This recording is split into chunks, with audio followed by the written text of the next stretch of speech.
High Yorkshire, 1821. The storm gathered almost without warning. At least it felt that way to Lavinia, though she was no stranger to the north's fickle skies. Seated inside the carriage, fingers clasped tightly in her lap, she watched the rain streak the fogged glass in impatient drumming. Her thoughts kept circling back to Daniel, how he had said goodbye without truly giving her one, how he'd avoided her gaze at the last moment, how the words that should have passed between them had hung heavy and unspoken.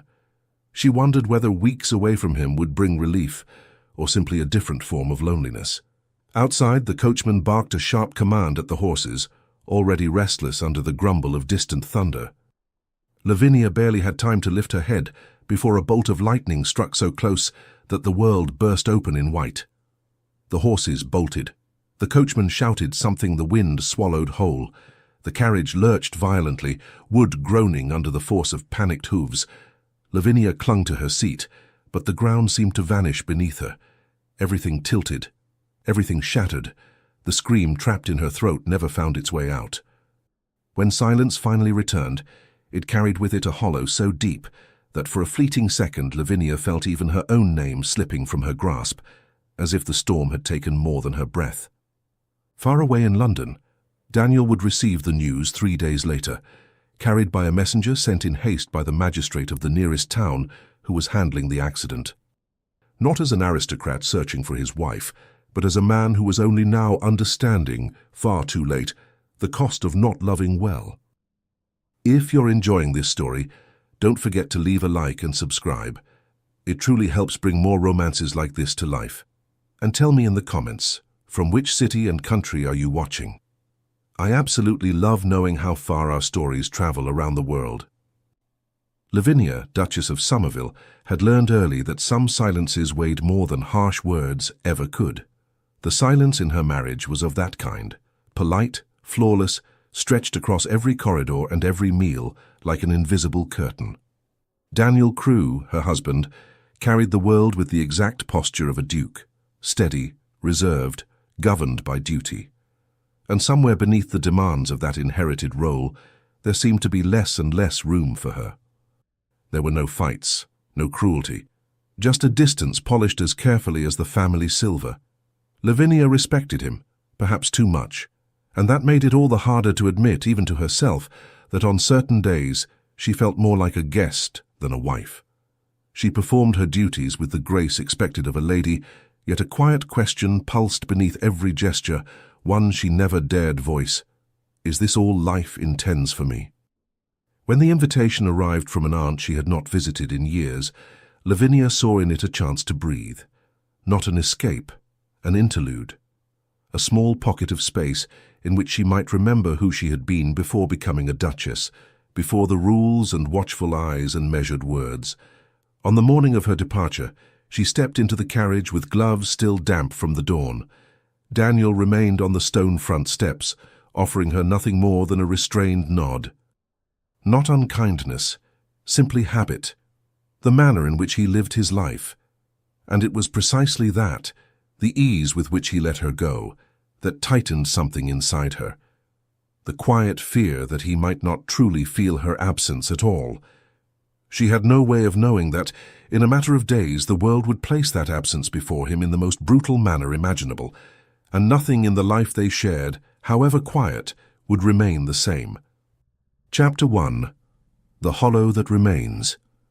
Lavinia woke with the bitter taste of iron on her tongue and the distant echo of a woman's voice calling a name, one she didn't recognize, though some instinct insisted she should have. She tried to open her eyes, but the light cut through her vision like a blade, sharp and merciless, forcing her to retreat behind her lids again. Pain arrived in waves, her shoulder, her temple, her ribs. Each breath scraped painfully along her chest. But there was another kind of pain beneath all that, silent, cavernous, as if an entire part of her had been scooped away. Easy now, dear. Don't try to move. The voice belonged to a middle-aged woman, firm yet gentle, with work-roughened hands that spoke of a life sustained by labor. The damp cloth she pressed to Lavinia's forehead smelled faintly of cool well water. Lavinia blinked, trying to steady the shifting face before her, but everything moved slowly as if the world around her was submerged. Where am I? The question sounded foreign, as though it belonged to someone else. In Millbrook, my flower, a village not far from Wetherby. The woman dipped the cloth again, wringing it out with practiced ease. Your carriage overturned on the road yesterday, in the storm. We found you by the stone fence. She hesitated then, and the silence that followed was too heavy to be anything but grim. The coachman didn't survive. Lavinia's chest tightened, yet no grief came, no shock, only a sharp, cold fear, the fear of feeling nothing at all. No face rose in her mind, no voice, no memory of the man who had died. I should remember, I should feel something, but she didn't. I don't... She reached for something far away, something that slipped through her fingers the moment she tried to grasp it. I don't recall anything. The woman frowned softly, then placed a steadying hand over Lavinia's. It was a rough hand, lined and strong, yet its gentleness made Lavinia cling to it as though it were the only solid thing left in a world cracking apart beneath her. You don't remember the accident? Lavinia forced her eyes open, panic blurring the edges of her vision. I don't remember anything.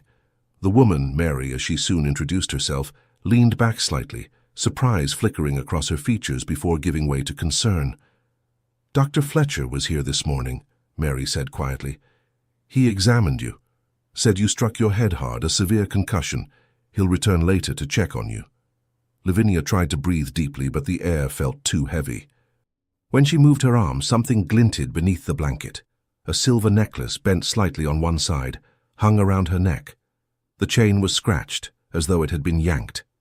We found this with you, Mary explained, brushing the pendant lightly. It was caught in your dress. Thought it best to leave it where it was in case it meant something to you. Lavinia touched the cool metal. A shiver ran through her. Not quite a memory, but a hurt. A deep, inexplicable ache, as though the object belonged to someone important, or as though it had been placed there by someone she should have remembered. Something passed through her then, silent, piercing, and she drew a quick breath. For the first time since opening her eyes, she understood that the absence in her mind was more than blankness. It felt like grief without a name. The room was small and smelled faintly of soup simmering somewhere unseen. The low ceiling and dark beams made everything feel close, contained. Lavinia looked at her own hands, pale, delicate, with faint marks on the fingers that had no place in a life like this, in a village like Millbrook. I'll let you rest now, Mary said. Tomorrow we can ask around the village. Someone may know you. Perhaps your family is already searching. Family. The word sliced through her like ice, waking a fear she did not understand. Mary extinguished the lamp and slipped out, closing the door with careful quiet. But the moment the latch clicked, the room seemed to shrink.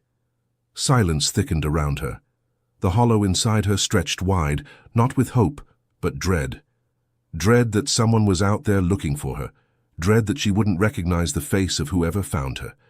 Dread that the past would arrive, and she would not be able to go back to it. Lavinia pressed her forehead to the pillow, breathing shallowly. Then it happened. A flicker. Not a memory, just the shadow of one. A name. Or almost a name. Masculine. Weighted with feeling. She reached out instinctively, fingers curling in the air, as if she could catch it. But it broke apart before it formed, slipping away like light through cupped hands. And the empty space inside her grew again, vast and echoing, ready to swallow her whole. Chapter 2. The News That Breaks. Daniel was in his study when the letter arrived. The mahogany desk, usually immaculate, was buried beneath ledgers, contracts, and reports awaiting his signature. He reviewed them with his customary precision, because precision was how he kept the duchy in order, how he kept himself in order. But that morning his mind kept drifting. It returned again and again to the carriage that had left Somerville 3 days earlier, carrying Lavinia north. Each night since, he had told himself the tightness in his chest was mere fatigue or concern over coastal repairs. Yet every evening, once the house fell quiet, he found himself standing before the window, staring down the empty drive as though expecting her carriage to reappear. He didn't know what he expected. He only knew that something inside him had felt wrong from the moment she left. "Your Grace." Henrik stood at the doorway, his voice lower than usual, too controlled. "A letter. From the Magistrate of Wetherby. The messenger is exhausted." Daniel looked up sharply. Henrik's did not rattle easily. His tension was the first true sign that something was about to break. Daniel took the envelope. The seal was cracked at the edges, as if it had been pressed shut in haste. The lower corner of the paper was damp. Rainwater. A bad sign. He opened it. The first lines had been written by a hand that had clearly rushed. A fragment of the Somerville crest, found among the wreckage. Torn from the carriage door. The storm. The overturned coach. The coachman. Dead. He paused. A single second, stretched taut as wire. He read on. No passenger was found inside the carriage. The air punched out of his lungs. He blinked, reread the line. And again. A third time brought no mercy. No passenger was found inside the carriage. The ink seemed to seep into the paper like diluted blood. Henrik stepped forward cautiously. "Your Grace, shall I fetch the physician?" "Orsha?" Daniel didn't answer. His mind had been flung back to the morning of Lavinia's departure. Her dark blue dress, her simply pinned hair, the gloves she adjusted with trembling fingers before stepping into the coach. He remembered his own words, too formal, too brief. Safe travels. Nothing more. No request for her to write. No reassurance. Nothing that might have told her. "Ready the carriage," Daniel said at last. His voice was firm, but the floor felt unsteady beneath him. "2 spare horses, and send riders to every village as far as Harrogate. Inform everyone, ask for any sign, any hint, offer reward." Henriks bowed, visibly relieved to be given clear orders. "Immediately, Your Grace." When the butler hurried out, Daniel remained where he was, leaning forward over the desk as though the polished wood could keep the world from tilting entirely. The papers before him, weeks of decisions, accounts, obligations, had lost all meaning. Lavinia was somewhere. Perhaps injured, perhaps alone, perhaps— He shut his eyes. Only for a moment, letting fear seep through the cracks in the armor he had worn for years. A fear so deep it felt old, long buried, waiting for an excuse to surface. And with it came a memory. Her voice soft on a night when he had almost reached for her hand and then retreated. "Sometimes I feel as though I'm here, but you don't see me." The words struck him now with brutal clarity. He had lost her long before the storm. Lost her to silence, to separate dinners, to the weight of a title he had allowed to grow between them. To every moment he had chosen duty and overlooked the woman who shared his name. But not now. Not this time.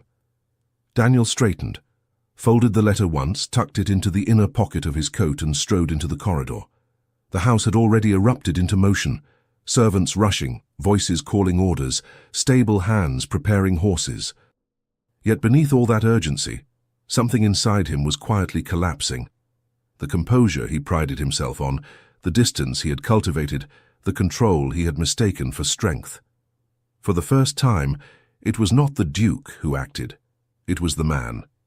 A man who finally understood, with a fear that felt almost like prayer, that he was not merely searching for the Duchess of Somerville. He was searching for Lavinia. And he would not fail her again. Chapter 3. Among Strangers and Shattered Pieces. Lavinia woke on the third morning without knowing it was the third. Time had dissolved for her. No yesterday, no tomorrow, only a blurred present, stretching out like mist with no edges. The physician had returned twice already. He had spoken gently, but with the confidence of someone who had seen such injuries before. "Your memory will return," he'd said. "It may take days, it may take weeks, but I saw nothing to suggest permanence." The mind protects itself after a blow.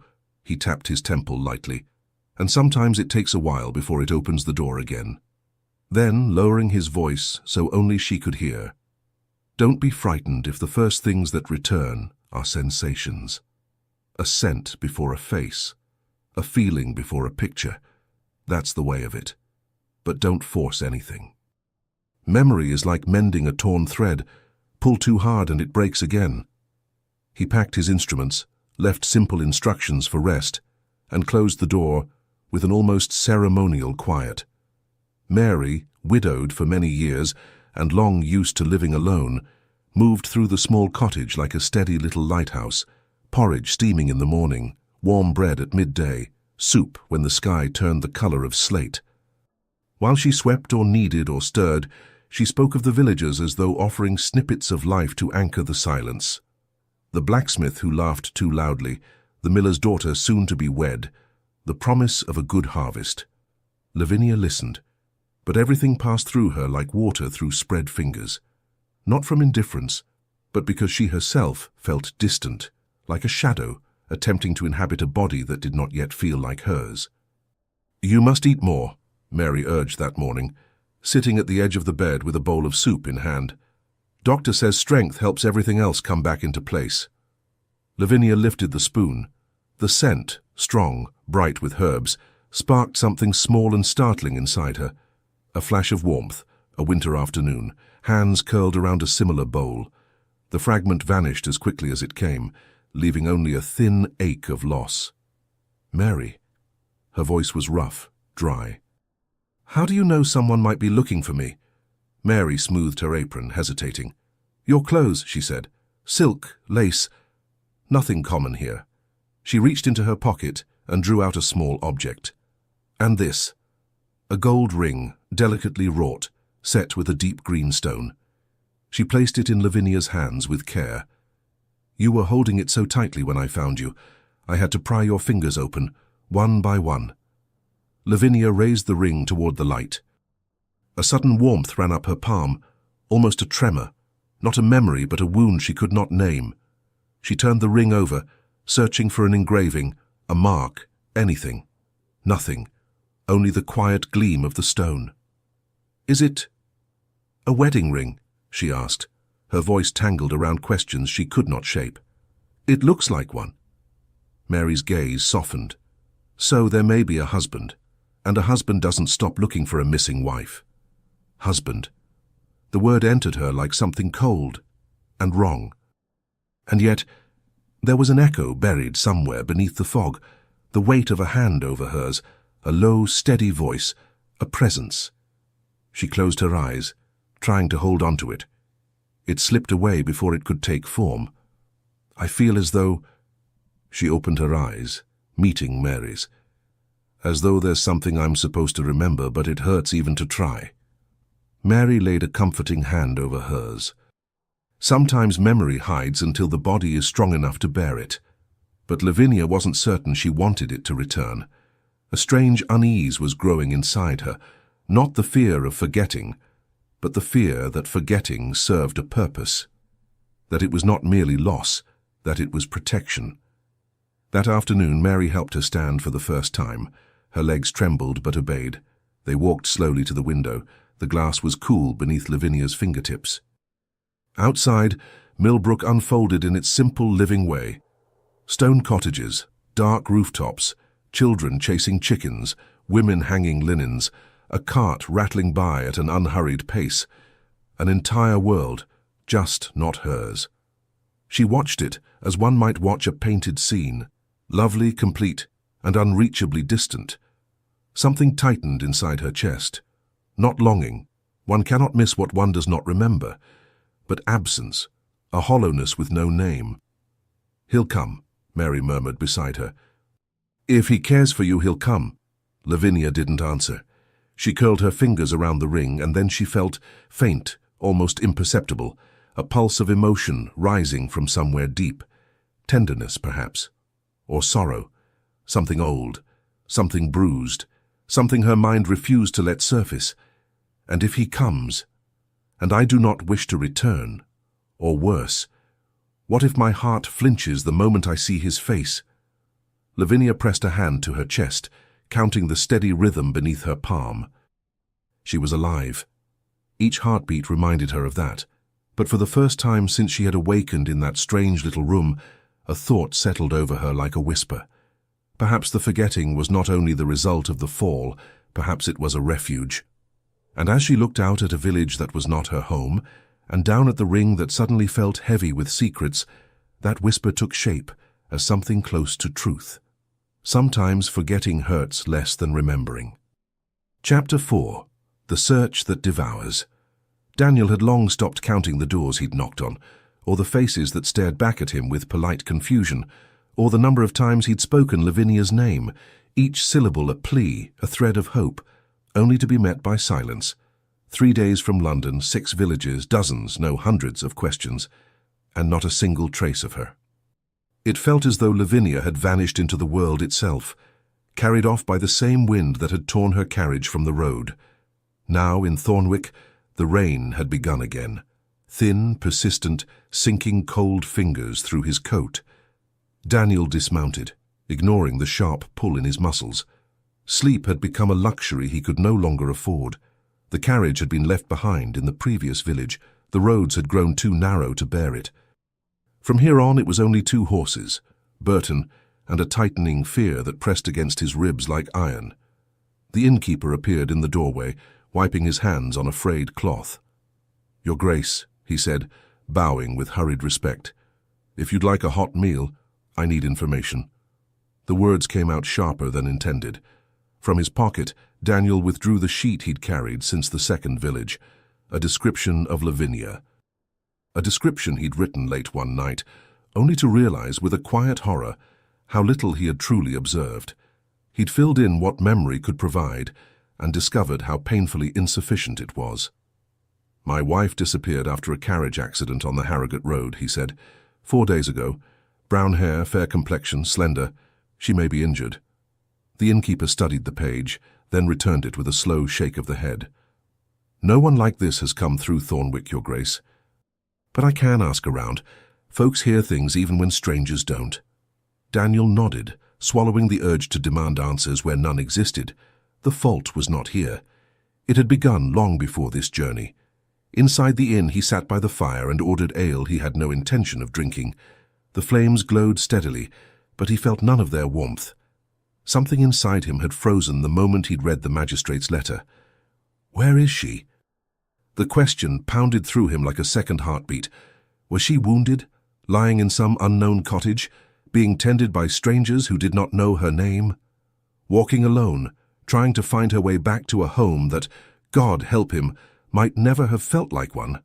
Or worse, the possibility he refused to let fully form, because giving it shape would make it real. He dragged a hand over his face, feeling the roughness of beard he hadn't bothered to shave. His hands, accustomed to signing contracts, managing estates, exercising control, now felt painfully useless, hands that had held hers so rarely he could not remember the shape of that touch. A memory struck him. Lavinia, the night before their wedding, standing near a window, quiet in a way that felt like waiting, as though she hoped someone, anyone, would call her by her name, not her title. He had never called her, never known how. "Your Grace?" The soft voice pulled him back. A young maid stood before him, fingers twisting in her apron. "Mr. Garrett said you were searching for someone." Daniel rose so abruptly the chair scraped the floor. "My wife," he said. "Tell me what you heard." The girl took a steadying breath. 3 days ago, a travelling merchant passed through. He said he'd seen a carriage overturned on the road near a village called Millbrook. He mentioned bodies. Her voice wavered, but also said he'd heard whispers that a woman had been found alive. Someone from the village took her in. That was all he knew. Millbrook. The name landed in Daniel like an arrow finding its mark. "Where is it?" "Northeast of here. 35 kilometers, perhaps. Small place. Folks don't speak of it much." Daniel was already placing far too many coins on the table, more than she'd earn in weeks. "Thank you." He was out the door before she could reply. Rain lashed against him, cold and punishing, but he swung into the saddle with renewed purpose. Burton mounted beside him, alert. "Northeast," Daniel said. His gaze never left the road ahead. And he rode. Rain stung his face, mud splashed up the length of his boots. The cold sank through bone and sinew. None of it mattered. With every stride of the horse beneath him, one promise echoed through his mind. If I find her, when I find her, I will not be the man who let her leave. Not the man who hid behind silence. Not the husband who mistook distance for duty. Not the cold, dutiful figure who'd watched her go with nothing more than a polite farewell. The idea of losing her forever was unbearable, but the idea of finding her only to remain unchanged, that was worse. For the first time in his life, Daniel faced the crushing weight of his own failings, and the terrifying possibility that he might not deserve forgiveness. But he kept riding. Through rain and dark, over rough ground and narrowing paths, he pressed forward with the one truth that fueled him like fire. Lavinia was alive, somewhere, and he would not stop, not sleep, not breathe, until he brought her home. Chapter 5. Fragments of who she was. In the days that followed, Mary insisted that Lavinia rest. The village doctor returned twice, each visit marked by his quiet concentration. During his last examination, he checked the bruise at her temple, watched how her pupils tightened against the lamplight, and asked her to repeat simple words, slowly, carefully. "There's still some fog," he murmured to Mary, though his gaze never left Lavinia. Not unusual. Deep memories take the longest. First the body recalls itself, then the world around it, and only then what the heart has kept. He straightened, tucking his rudimentary instruments back into a worn leather bag. Nothing should be forced. Patience will do more good than any remedy. When he left, the cottage felt suddenly too quiet. That evening, Lavinia sat near the hearth, her hands busy with a scrap of worn fabric, one of Mary's work dresses that needed mending. She didn't know whether she knew how to sew, but her fingers did. They moved with natural precision, each stitch small and neat, elegant in a way that felt at odds with the humble cloth. As if her body carried memories her mind could not yet reach. "You've had training," Mary observed, leaning closer. "No village girl learns that stitch. Only a strict teacher drills it in." The word teacher slid through Lavinia with a thin thread of melancholy. Someone had taught her, someone patient, someone she had loved or lost. The memory came like a faint outline, candlelight, the scent of lavender, a gentle voice guiding her, and then it vanished. "I feel as though that person isn't here anymore," she whispered. Mary paused, her expression softening. "Perhaps it was your mother." Lavinia closed her eyes. She tried to pull on the thread of that possibility. For a brief moment she felt it, warm fingers guiding her smaller ones through clumsy childhood stitches, a sense of care, quiet affection. Then the image shattered like frost breaking underfoot. "It's like trying to see through iced glass," she said, frustration tightening her voice. "I make out shadows, but I can't reach them." Mary returned to the pot simmering over the fire. "Memories run when we grab for them too hard," she said gently. "Let them come on their own." Lavinia wanted to believe her, but something inside her whispered a different truth. Her memories weren't lost. They were locked behind a door she wasn't sure she wanted opened. Later, Mary suggested they go outside. Lavinia's legs still trembled, but they obeyed. The air was crisp, smelling of damp earth and wood smoke. As she breathed it in, something inside her eased, like she'd spent too long behind quiet walls, in rooms without enough air. "Fresh air heals more than medicine," Mary promised. They walked to the stream. Water slid clear and bright over mossy stones. Mary knelt to fill a jug, while Lavinia leaned over the stillest patch, where the surface mirrored her back like a fragile sheet of glass. Her reflection stared back, brown hair with a soft wave, pale skin, eyes far too full of questions. She touched the water. Her reflection broke apart. "Mary," she said softly, not lifting her gaze, "do you think my husband will come?" Mary rose slowly. "If he's an honorable man, yes, and judging by that ring you wear, he'll have the means to search." Lavinia's fingers tightened around the ring hanging from the cord Mary had fashioned. The gold felt cold, cold enough to sting. "And if he doesn't want to?" The words escaped on instinct. "What if I don't matter to him?" Mary hesitated, Her silence was more honest than anything she could say. "A woman of your standing wouldn't be traveling alone," she answered finally. "Not without a lady's companion. Something about that isn't right." Both of them knew it. Lavinia pressed the ring to her palm. A fragment of sensation flickered through her mind. Brief, raw, a man's hand brushing hers. Steady but distant. A gesture too reserved to be affection, too formal to be tenderness. She inhaled sharply. The fragment disappeared like smoke. That night, in the narrow bed, the weight of the emptiness returned. She held the ring against her chest, letting unspoken questions rise and fall like waves. Had he been kind or severe? Had he spoken to her or spoken past her? Did she smile in his presence or merely survive beside him, the way someone learns to breathe in windowless rooms? A single tear slid down her temple. She lifted her hand to her heart, feeling its steady pulse, insistent, alive, reminding her that she existed, even if everything inside her felt made of fragments. Outside, wind whispered through the trees, and somewhere beyond that darkness, a horse trudged through mud, ridden by a man who had not abandoned her, though she did not know it. Touching the ring, Lavinia felt again the strange freedom born of forgetting, a freedom so bright it was almost dangerous, so right and wrong at once, so sweet and unsettling, so hers, and not hers at all. Chapter 6. The Encounter. Daniel reached Millbrook just before dawn.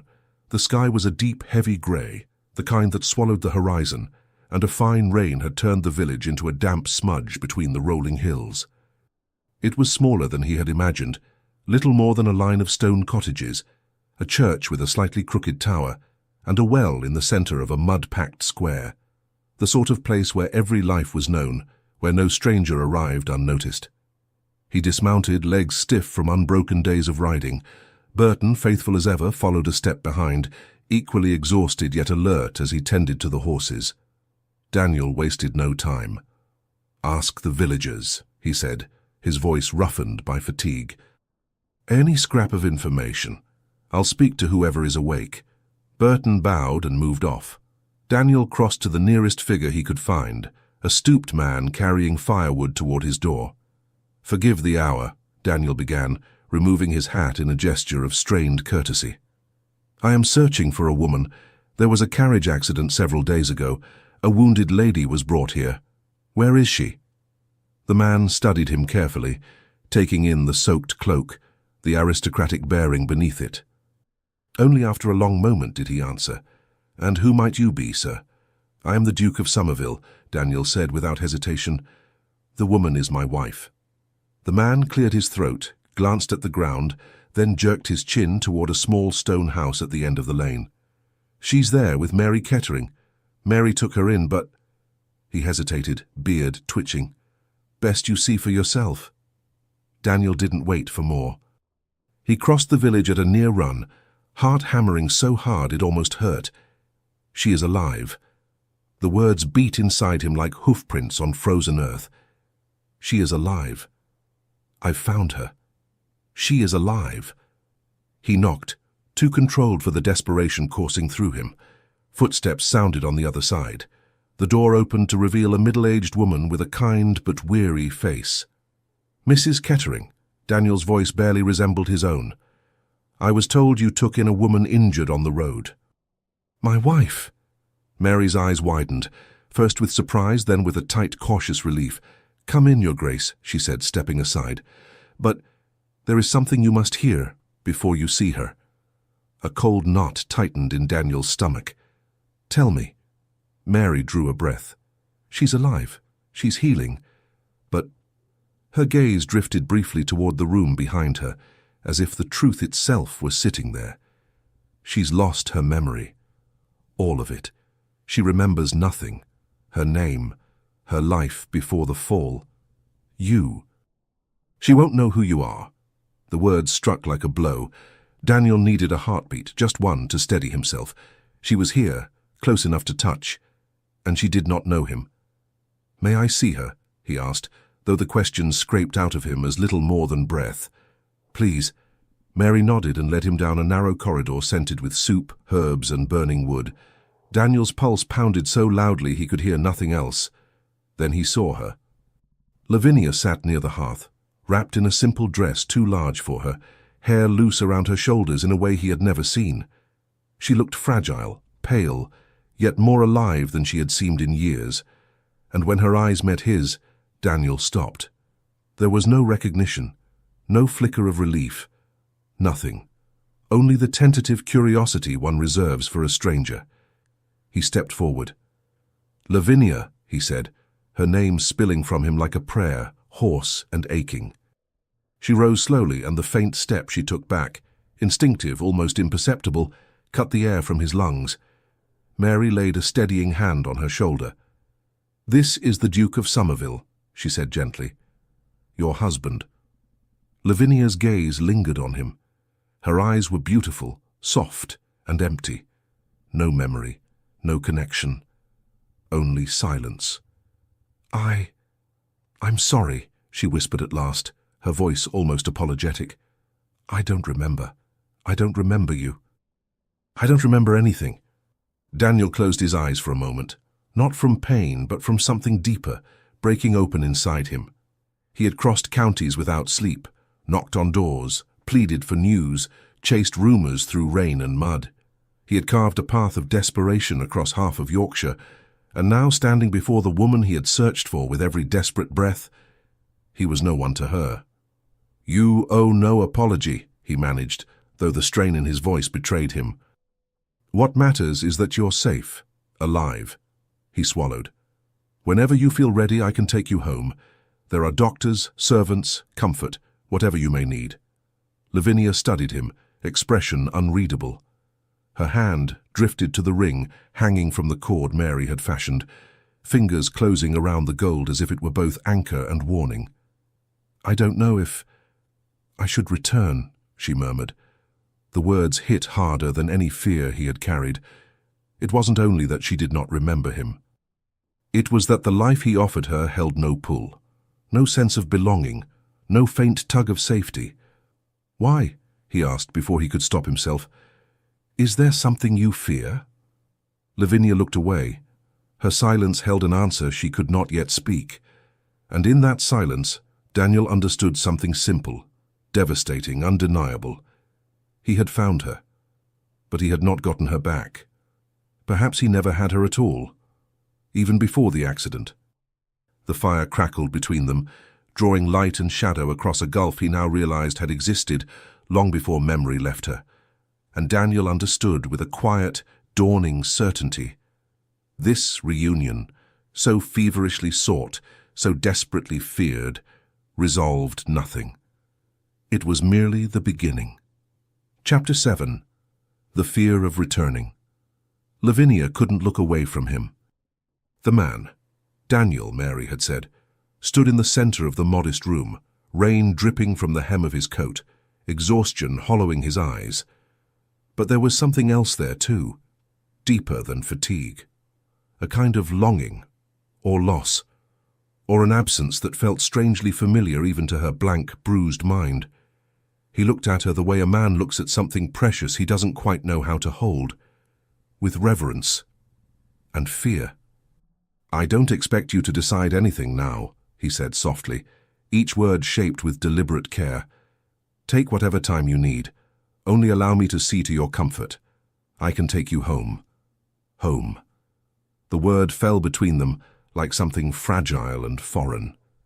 Lavinia glanced around Mary's cottage, the quiet crackle of the fire, the scent of herbs hanging from the beams, the warmth of bread cooling on the table.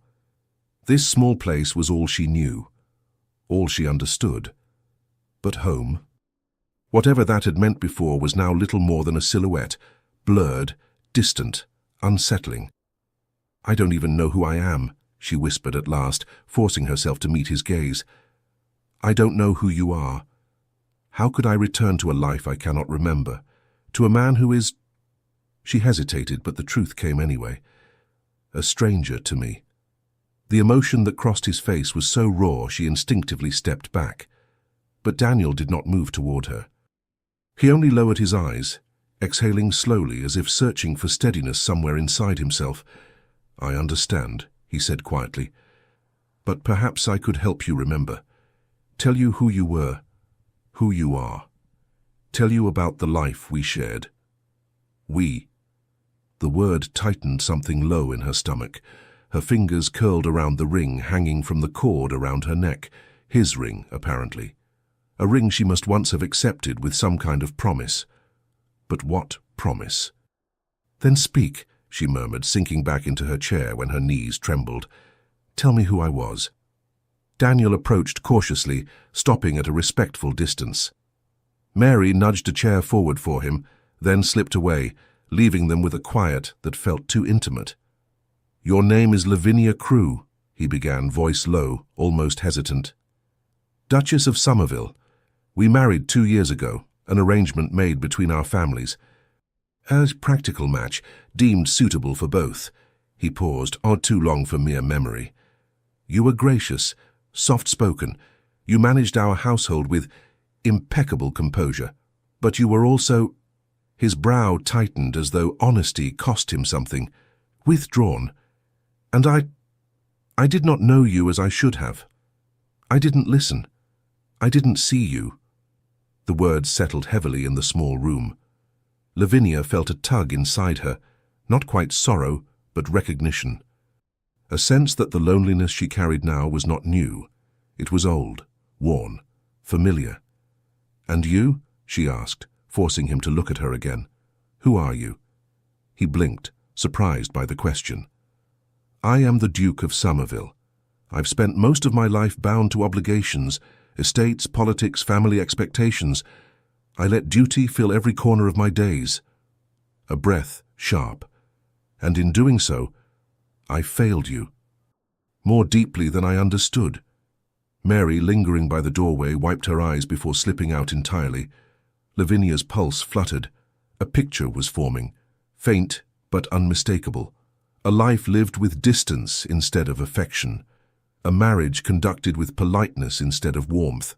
A husband who had not been cruel but simply absent. "Why was I traveling alone?" she asked suddenly. "A duchess should never be without a companion. So why was I in a carriage with only a coachman? Where was I going?" Daniel shut his eyes. The pain returned at once, sharper this time. "You wished to visit your aunt," he answered. "You said you needed quiet, distance, air." A pause. "Your lady's maid fell ill a few days before, and you insisted you could go without her. I didn't argue. I didn't see how much you were asking for help, how much you were running from." Running. The word struck like a shard of ice.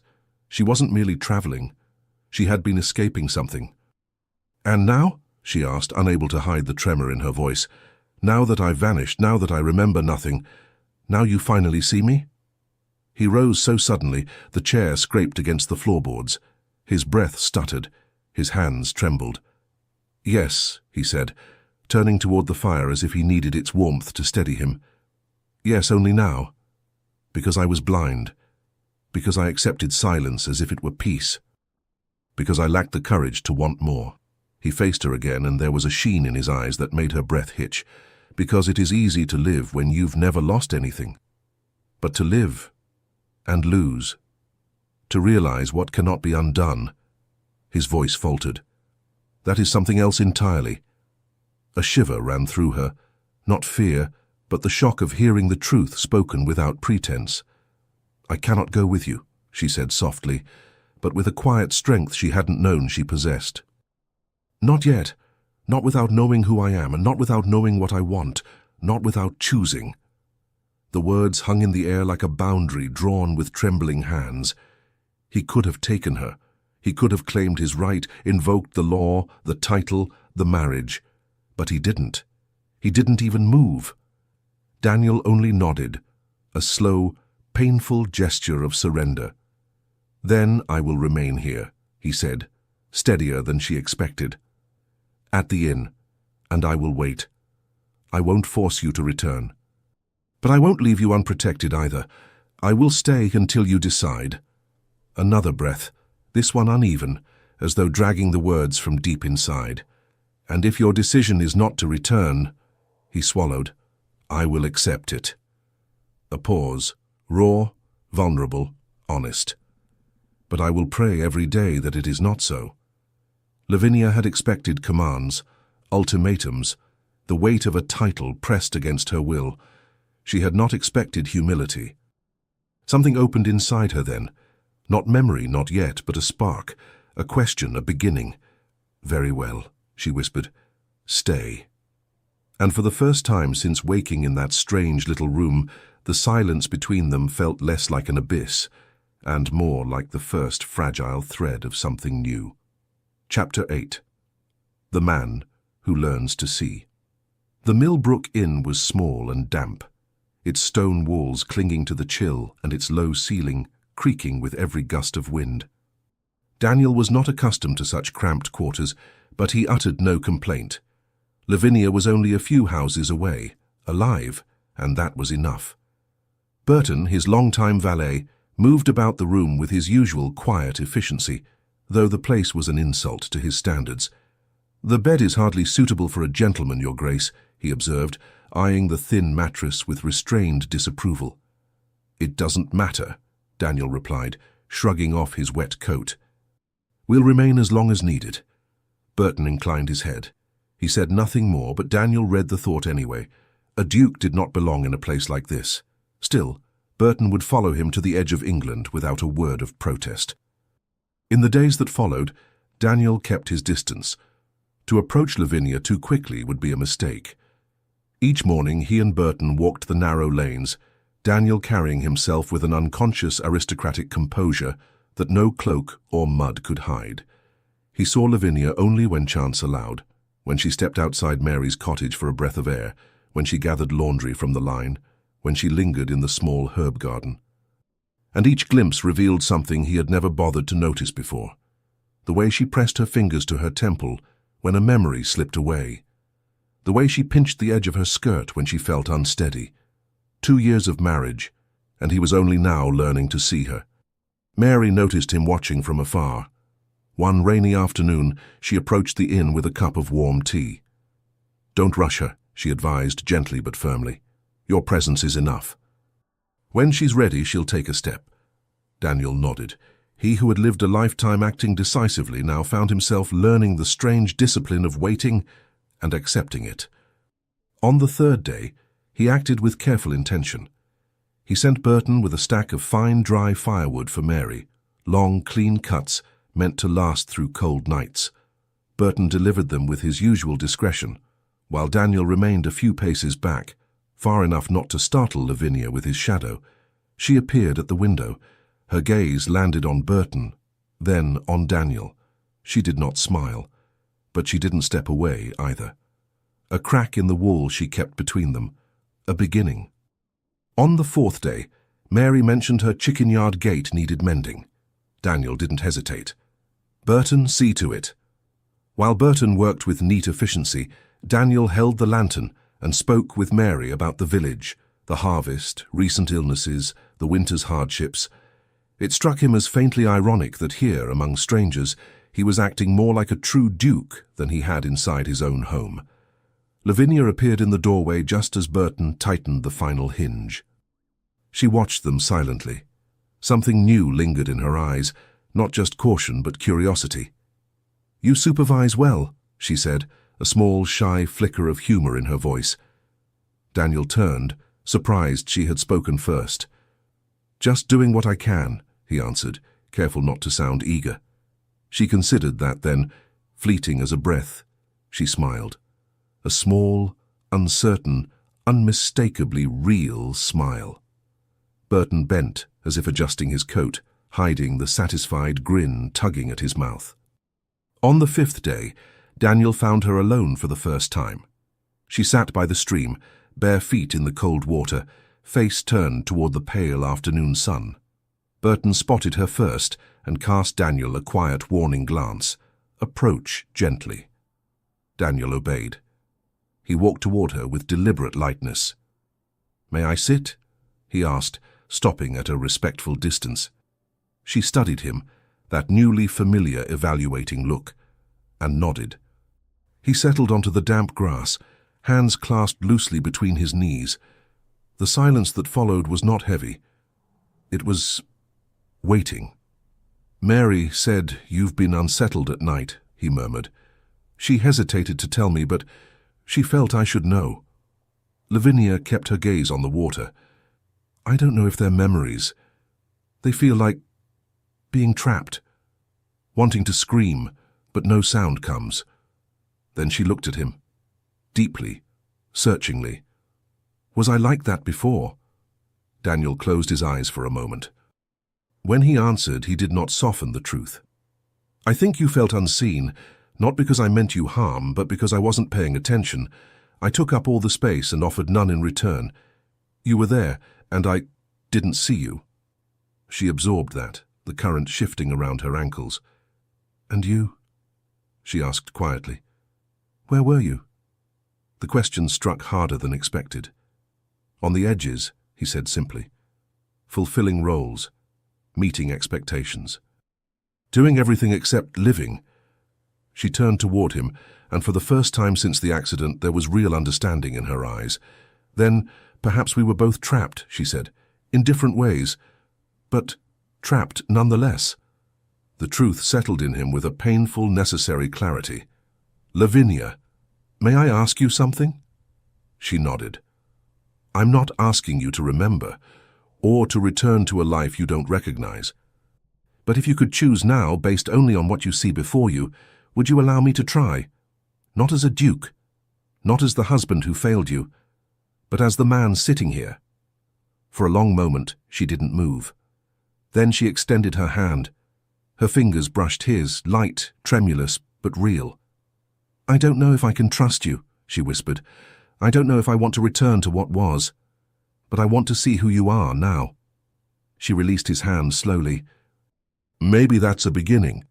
Daniel felt something stir in him, something he had buried years ago. Hope. Not the hope of recovering a past he likely did not deserve, but of building a future worthy of her choosing. And for the first time since the letter arrived in London, he let himself breathe. Chapter 9. When the Heart Remembers. That morning, when the sun slipped through the wavy glass of the small window, Lavinia woke without the familiar sense of falling into an endless pit. The anguish was still there, lodged somewhere deep, but it was no longer everything. There was something else now. A fragile calm, thin as a thread someone had just begun to weave inside her. Perhaps it was the simple rhythm of Mary's house, the smell of bread baking, the clatter of pans, the floorboards creaking in all the same places. Or perhaps it was because of the man who now belonged to her days, not as a memory, but as a presence. Daniel. His name no longer felt foreign. It did not conjure clear images of the past, but it had stopped being the name of a stranger and become the name of a man she was slowly, carefully learning to watch. Not the distant duke he had once been, but the man who came to Millbrook every morning in a rain-worn coat, always with Burton at his side, always with eyes too observant for someone raised to be served. Lavinia dressed with care, still in Mary's altered gowns, simple and practical, and braided her hair with a surer hand than in the first days. When she went downstairs, Mary was already at the table, wearing a smile that hinted at news. "This arrived early," she said, nodding toward a basket. "From His Grace. Burton brought it." Inside, Lavinia found fresh bread, good butter, small jars of jam, and, nestled among them, a little posy of wildflowers, daisies, buttercups, sprigs of lavender. She brushed the petals with her fingertips. Common flowers, no doubt picked along the roadside, but there was care in the way they'd been gathered and tied with a scrap of ribbon. They said, "I thought of you." And then suddenly, something loosened inside her. A brief flash cut through the haze. For an instant, Lavinia was no longer in Mary's modest kitchen. She was in a different place, a vast garden with gravel paths and perfectly drawn beds. Roses in strict rows, hedges trimmed to flawless shapes, a fountain at the center. Sunlight poured over pale stone, belonging to a much larger house. She was standing there with a bouquet in her hands. The flowers were more formal, more arranged, more correct.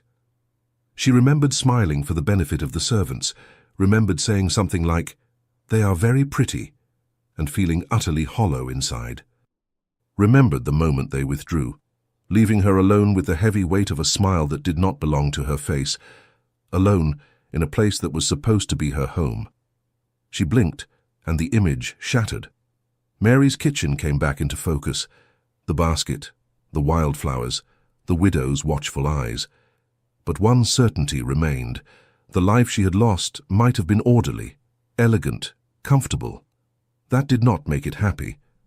"Mary," she murmured, gaze still fixed on the flowers. Where is he?" "At the inn, I imagine," Mary replied after studying her for a moment. "He usually takes his breakfast there." Lavinia drew her shawl around her shoulders. She didn't think about propriety, about what would be expected of a duchess, or about what people might say. There was a restless pull inside her now, and something new and unfamiliar. She did not want to wait for him to come. She wanted to go. "I'm going to see him," she said, more to herself than to Mary. Mary did not try to stop her. She only laid a gentle hand on Lavinia's arm. "Go then and come back when you're ready." The inn was quiet at that hour. 2 village men sat in a corner with their mugs, talking low. Daniel was by the window, a cup of tea in front of him, just as he had been on other mornings. His face still bore the strain of the past weeks, but the raw desperation had eased. There was less panic now, more waiting. When he saw her, he rose at once. Surprise flickered first, then something too bright to conceal. Hope. "Lavinia." She stopped by the table, keenly aware of the brief, curious glances that surfaced, and then quickly pretended to look elsewhere. Her fingers tightened on the edges of her shawl. "I wanted to thank you," she began, looking down at the little bouquet she still held, "for the flowers, and for everything else, all the things you've been doing, for not forcing me to be someone I no longer remember." He seemed to search for his words. "I'm the one who should thank you," he said at last. "For coming. I'd like to offer more than baskets and flowers, but for now this is what I know how to give without demanding anything in return." A gentler silence settled over the small table. "May I sit?" she asked. "Of course." He pulled out the chair with a controlled motion. "Burton will bring tea." The valet appeared almost at once, as if he had been waiting just beyond the door. He poured a fresh cup with precise movements, greeted her with the respect due her rank, and withdrew to another table, close enough to be summoned, far enough not to overhear. Lavinia watched the steam curl between them, drawing pale patterns in the air. "Tell me something," she said suddenly. "Something you loved before the title and all of this, something that made you forget the world was watching." Daniel looked genuinely taken aback by the question. He ran a finger along the rim of the cup, as though the porcelain might help him find the answer. "Horses," he said at last. "When I was young, I bred them. There was one in particular, Atlas." A brief, unguarded smile softened his face. "Stubborn, proud, but loyal. I would ride with no destination, simply for the feel of speed, of wind. It was the only time I wasn't being measured or judged." The smile faded. "My father called it a waste of time. He said dukes aren't born to ride without purpose. When I inherited the title, I sold Atlas. I thought that was what was expected." Lavinia listened, and without knowing his entire story, she recognized the ache beneath it, the ache of giving up something that was truly yours in order to fit into a shape the world demanded. "And me?" she asked quietly, the question tightening her throat. "What did I love?" He looked at her, as if the question hurt more than any accusation. "I don't know," he answered, voice rough. "I never asked. I never had the courage, or the sense to truly want to know. But I see now that the signs were there. Your rooms were always full of books. You would disappear into a sitting room almost no one used, and stare out the window as if you were somewhere else entirely." He paused. "I should have listened. I didn't." Books. The word lit something inside her. Not a full memory, but a feeling. The smell of old pages. The weight of an open volume resting on her lap. The quiet comfort of finding in someone else's sentences the things she could never say aloud. Lavinia drew a steadying breath. "Read to me," she said, almost on impulse. "Tonight. Mary has a few books. Read and perhaps I'll remember. Or perhaps I won't. But I want to hear your voice say words that aren't duty." Daniel looked at her with a kind of startled gratitude. "If that is what you want," he replied, inclining his head, "then I will come." For a moment neither of them spoke. Then he laid his hand on the table, palm up, not crossing the full distance between them, only offering. Lavinia studied that hand, broad, steady, bearing calluses that could not be old. Fear whispered that it was too soon, but the fragile calm inside her whispered back that perhaps it was not. She let her fingertips rest lightly against his, not enough to entwine. Just enough so there was contact. "I don't know who I'll be when my memories return," she said simply, "but I do know I will not go back to being a shadow. Not in your house, not in my own life." "I don't want you to be," he murmured. "That is how I lost you." She withdrew her hand first. They talked a while longer, of small things, Millbrook, the village doctor, some old story Mary had told the night before. When she rose to leave, Daniel did not escort her back to Mary's door. He respected that invisible boundary. He only watched as she walked away, following her with his eyes until she vanished around the bend.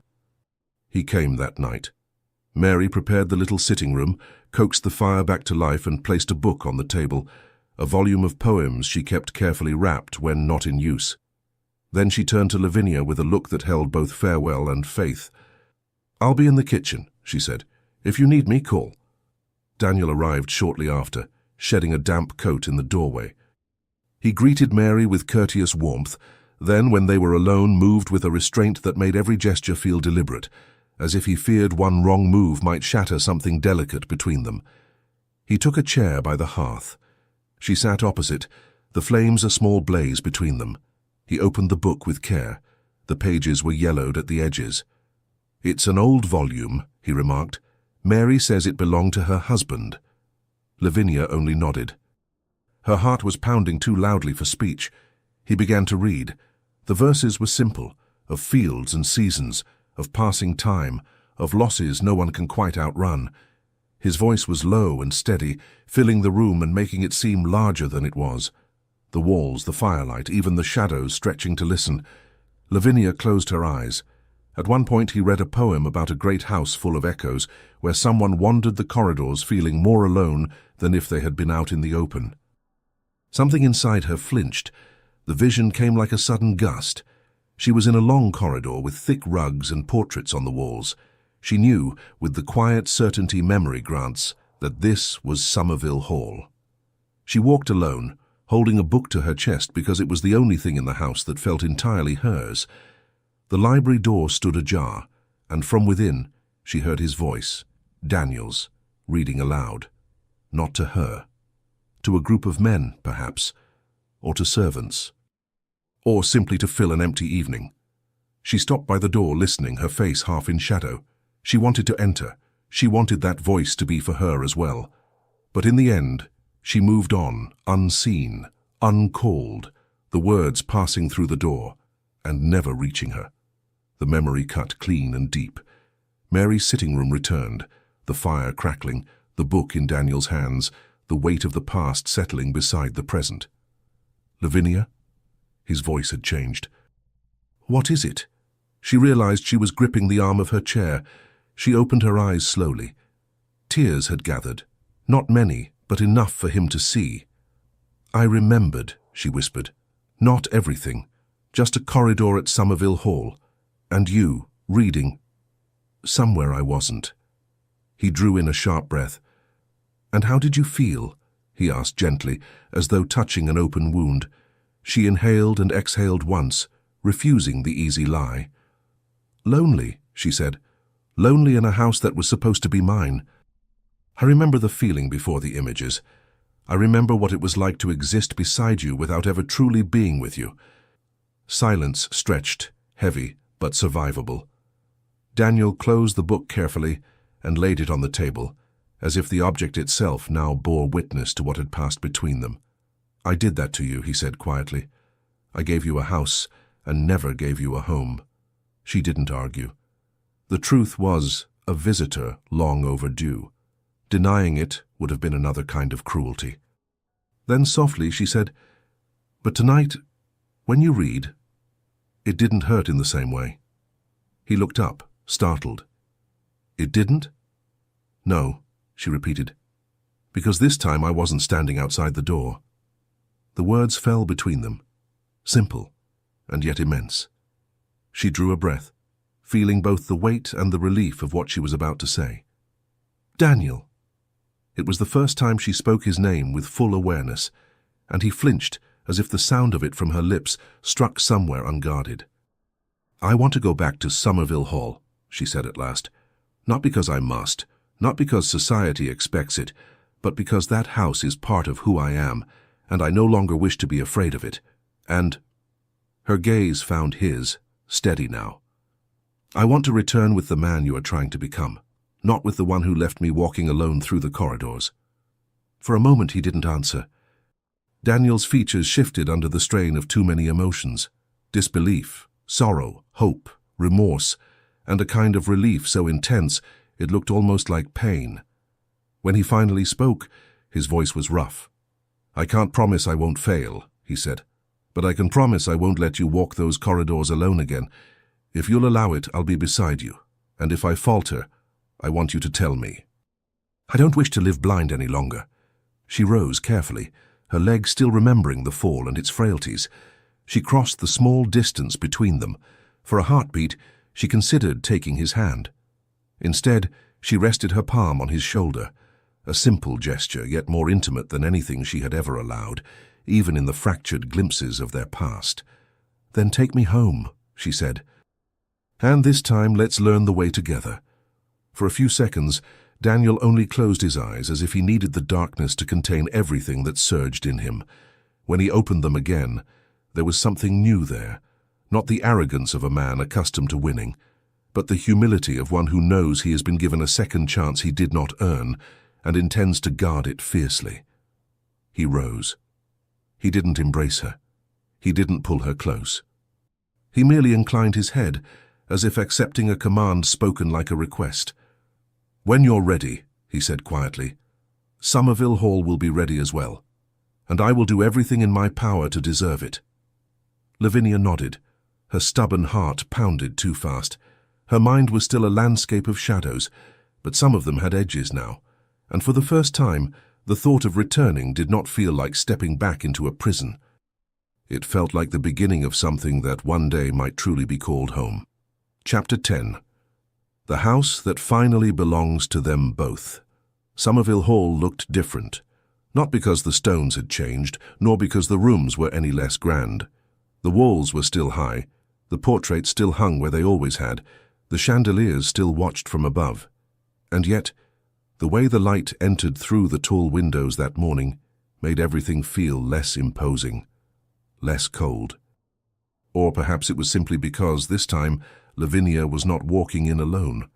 A few weeks had passed since that night by Mary's hearth when she had asked to return. Winter had begun to loosen its grip, making room for a hesitant spring when Daniel insisted on delaying their departure. "There are things I must set right in Millbrook," he'd said, "debts I owed and never knew." Lavinia hadn't argued. She simply watched.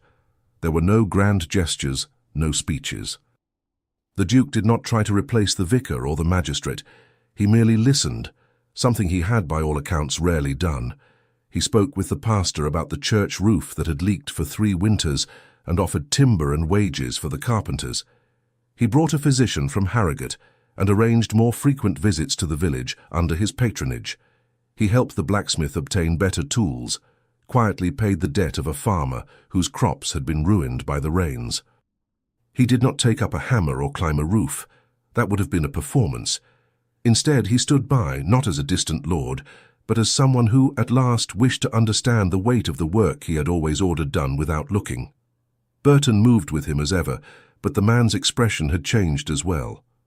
There was a quiet pride in his gaze, as if he were finally seeing the boy he'd once served become the man he'd always had the makings of. Lavinia saw it all, in silence. And the conclusion she carried with her day after day was simple. He was not playing a part for her benefit. This was a decision he had made for himself. On the eve of their departure, she found Mary by the window of the small house where she had first woken without a name. Mary's valise was already shut, the sheet folded over the back of a chair, her few belongings gathered in a neat bundle. "You can still change your mind," Lavinia said softly. "No one would blame you for staying." Mary adjusted the shawl at her shoulders and gave a tired, tender smile. "I've already lived a whole life here, dear, and if I were to end my days in this village, I wouldn't be unhappy." Her gaze gentled. "But I never imagined the good Lord would give me another life in another house, because someone walked through my door without a name and without a past." "I'm the one who was given a life in this house," Lavinia replied. "If not for this place—" The sentence trailed off, but it didn't need finishing. They both knew. They stood in quiet for a moment, listening to the sounds of the street, cartwheels, familiar voices, the everyday rhythm that would soon be behind them. "I don't want to take only the old Somerville Hall back with me," Lavinia went on, barely above a whisper. "I want to take what I found here, your care, your honesty, you—" She straightened, her voice firmer. "And I won't go back to that house without someone who'll remind me every day that I have the right to exist in it." Mary drew in a breath, her eyes shining. "Then I'll go," she said simply, "as a lady's companion, if we need a grand title. But in my heart, I'll be what sempre fui, the woman who adds a little more water to the tea when the world is too strong for you to swallow." Lavinia smiled. It was the perfect bargain. The journey back was shorter than she had feared, perhaps because, for the first time, the fear of returning was smaller than the desire not to run. She shared the carriage with Mary. Daniel rode ahead, vigilant but never intruding on their space. Burton rode alongside, as discreet as a faithful shadow. When the carriage finally drew up before the main steps, Lavinia remained seated for a few seconds, looking out through the window. The house stared back at her like an old portrait, imposing, familiar and strange all at once. Daniel opened the door and offered his hand. He did not pull. He simply waited. Lavinia set her fingers in his and stepped down. The touch felt like a thread linking past and present, no longer a chain, but a ribbon that might be loosened, tightened, mended. "Welcome home, Your Grace," he said quietly. It didn't sound like an announcement. It sounded almost like a prayer. She drew in a slow breath, eyes still on the facade. "Let's see if we can make it a home at last," she replied. Inside, the air smelled of polished wood, recently snuffed candles and old memories. The servants stood in a discreet line along the hall. Some recognized her, others knew only that she was their mistress. All of them bowed with contained respect. Mary followed a step behind, eyes keen, absorbing the world she had known only from stories. "Are you ready?" Daniel murmured at Lavinia's side. "I don't know," she admitted, "but I'm here." For now, that will have to be enough. He accepted that answer as if it were the best he could hope for. In the days that followed, a new kind of routine began to take shape. Not a return to what had been, but something built from what each of them now brought. In the mornings, Lavinia spent time in the gardens, now a little less symmetrical, a little more alive. She asked that some of the beds be replanted with simple flowers like the ones in Millbrook, marigolds, wild herbs, colors with no pretension. Mary walked with her, talking about the weather, laughing as she remembered some neighbor from the village. In the afternoons, there were books, always books. Sometimes Lavinia read alone. Sometimes she asked Daniel to read aloud. Poems that no longer hurt, essays that made her laugh, passages that stirred memories without drowning her in them. The past came and went like the tide, and she had learned, at last, how to swim. Daniel visited the estates with an altered posture.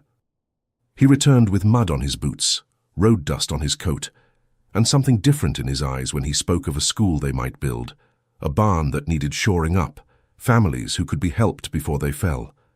Burton watched it all from the edges, as discreet as ever. But now and then, when he thought no one was looking, a small smile would escape him, the quiet approval of a man who liked the direction his master had finally chosen. One afternoon, Lavinia sat in the library, the room that had once been refuge and exclusion both. Now the door was often left open.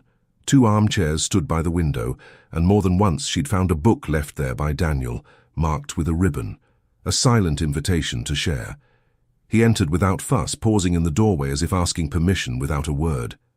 "Mary is teaching the cook how to make Millbrook stew," he announced, a hint of amusement touching his mouth. "I don't believe Somerville Hall has ever seen anything like it." Lavinia pictured the scene and felt a warmth spread through her chest. "Then Somerville Hall is no longer only your house," she said. "It's a little bit hers now too." "And yours." He moved a few steps closer. "For the first time, truly." She closed the book in her lap, slowly. "There's still so much I don't remember," she confessed, "but I'm starting to think that may not be what matters most. We can't change what we were. What we will be—" She met his gaze. "At least we can try." Daniel took another step, just enough that the light from the window fell over them both. "That is what I want," he said simply. "To try. Every day. With you." He held out his hand, that old gesture, now remade into a promise. Lavinia placed her hand in his, this time without the slightest hesitation. There were no grand proclamations, no dramatic declarations.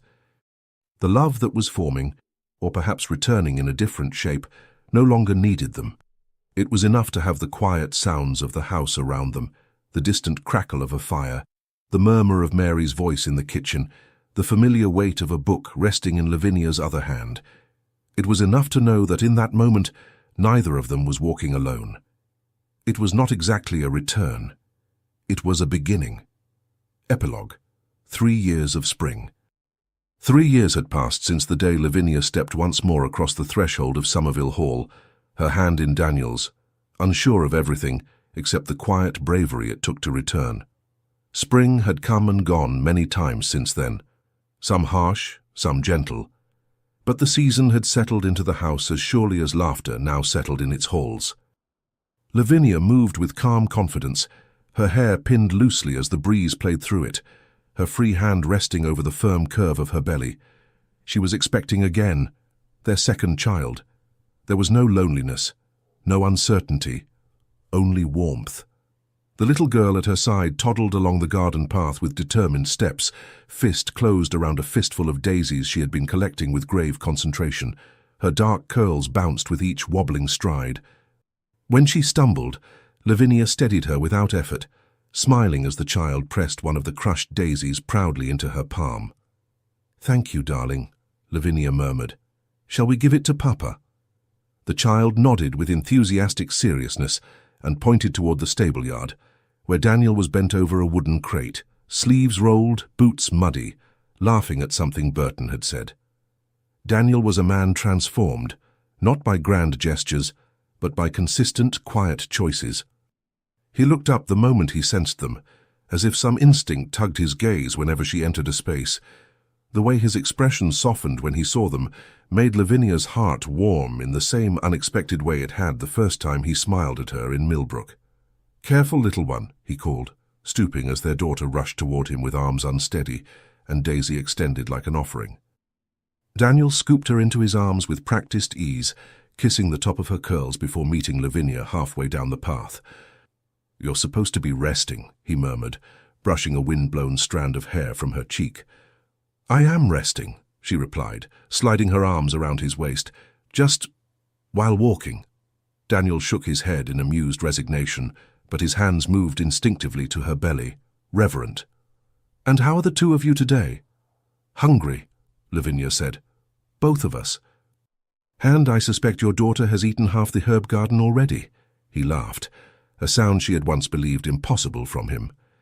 "She gets that from you." "No," Lavinia teased softly. "She gets her stubbornness from you." He kissed her then, slow and warm, the way one kisses a life that was remade from its foundations. There was no desperation in it, no apology. Only a steadiness built from years of choosing each other, through memory regained and memory lost, through fear and courage and rebirth. Mary watched from the veranda, smiling behind her apron, her presence as much a part of Somerville Hall as its stone walls. Their home was full now, of books scattered across reading chairs, of children's toys, of sunlight that no longer felt cold. And as Daniel wrapped an arm around Lavinia while their daughter nestled sleepily between them, she thought, with a certainty as sure as spring returning, this was the life they built together. Not the one fate had written, but the one they had chosen.